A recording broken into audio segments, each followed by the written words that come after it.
Ashley Kim. I am Pastor Kim's daughter. What? You can't hear me? Okay, I'm sorry. Okay, so today is my first time doing a testimony in front of a lot of people. I'm very nervous right now. I don't know what I'm going to say. Thank you.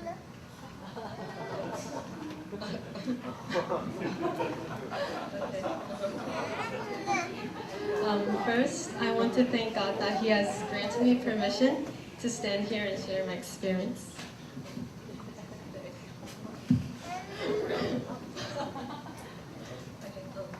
So before a year ago, I decided to join the military and the Air Force in America because I wanted to be a surgeon and travel all around the world and try to save people's lives.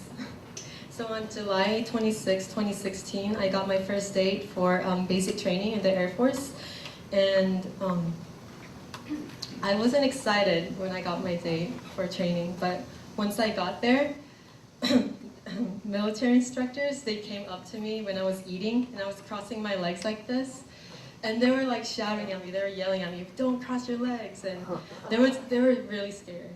They were really scared. So all of the people in our flight, we call it a flight,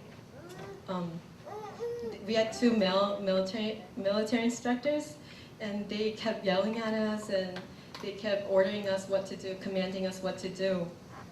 And we were in fear and anxiety.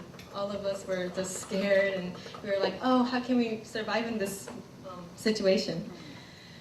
So I never had someone yell at me except for my mom. My entire life.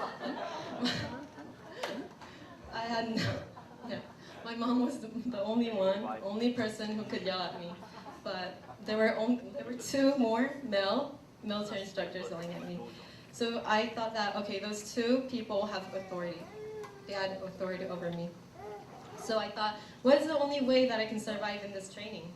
So I thought to just obey whatever they asked me to do, and I decided to safely finish my training and never ever see those people ever again in my life. Okay. So, but honestly, back at that time, my life didn't really rely on God. I didn't know why He sent me here in this training, why He sent me to Texas, why am I studying abroad? I didn't know why. But I still thought that it is still His plan, His God's plan. And I was sure about that. I was sure that it was God's plan, and the only way to overcome all of these emotional and physical challenges was to believe and follow His plan. And so after I thought this was God's plan, whenever I had PT, like working out at 5 in the morning, or had conflicts with my members in our flight, or have like physical and emotional challenges, my only goal was to love God. And so after 2 months of basic training, BMT, on September 26, 2016, I safely graduated basic training. And after BMT, I went through training for EMT, which is emergency technician training, for 6 months. And it was very hard because I woke up at 5 in the morning, we worked out together, and then came back, and we had like an hour to get prepared. We had to prepare, like wear our uniform and have our hairs up like this, like a bun. And then we had to like prepare our like homework or whatever else, like study works and stuff like that. It was very hard for me, and we just sat there in our class for 8 hours straight. It was very hard. But I still had my heart towards God, and then I just kept thinking, this is God's plan, this is God's plan. I can survive in this situation. And after 6 months, I took the national registry test, which is you can get certified after taking that test. Like you can become a real EMT. So after that, I safely got certified, and then I decided to reward myself to coming to Korea. So in April, which is like 3 months ago.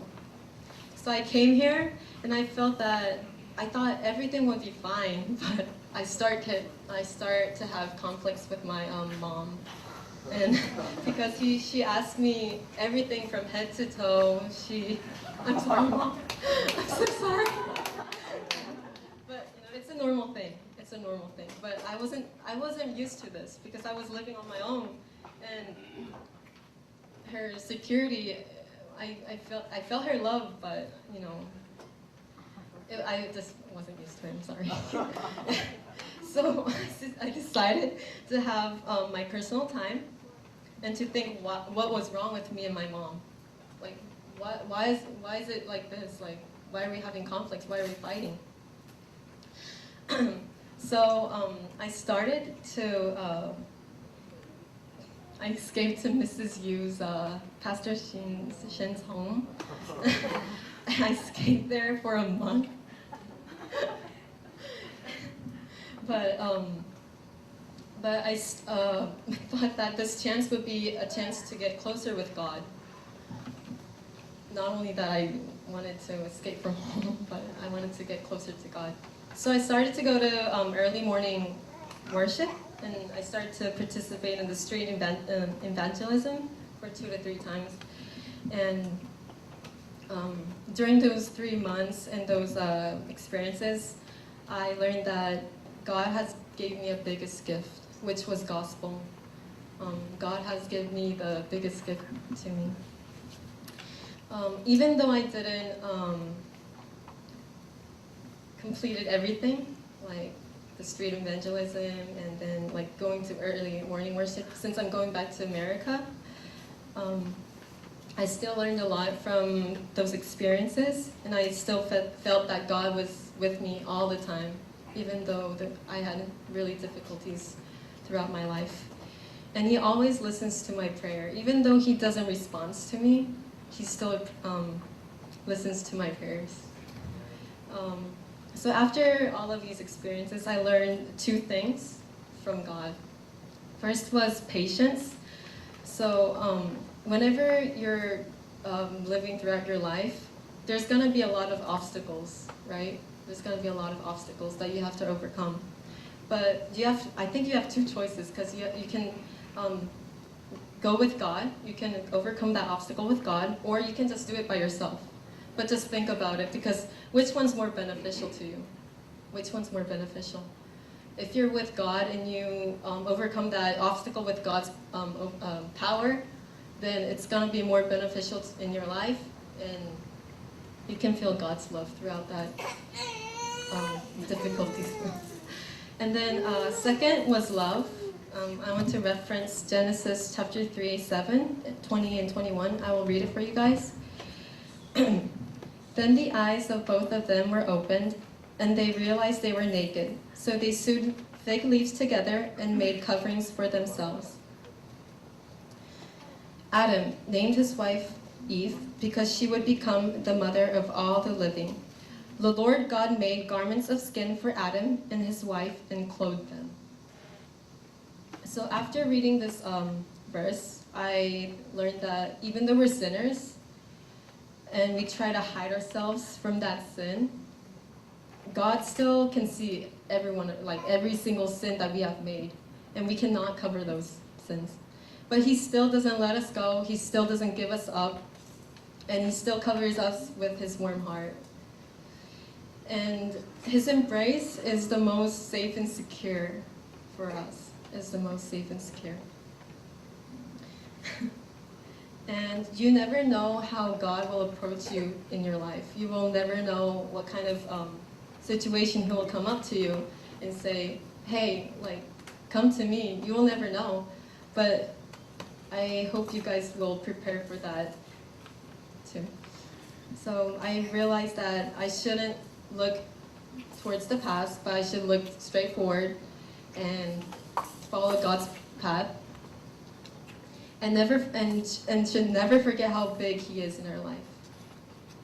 He did a lot of things for me.